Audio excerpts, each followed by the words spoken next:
And then we go with Kiara so that the snow. It's beautiful, Kiara. Come on, Kiara. It's beautiful. Look at this, Kiara. See? It's snow falling. The snow fall. Hurry up. It's the snow fall. Alright guys, ang lamig naman dito sa aming lugar. Minsan lang to mangyayari. Kaya naman, sobrang happy kami na nakita namin ang snow, guys. Kasi hindi to madalas mangyayari, guys.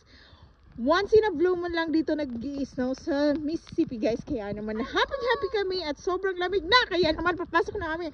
Oh, kawawa naman yung mga bird. Sana nag-migrate sila sa Canada or sa Pilipinas para naman malamig. Hindi masyadong malamig para sa kanila. Alright, papasok na kami at gagawa kami ng snow cone. Alright, come on. Bye, guys.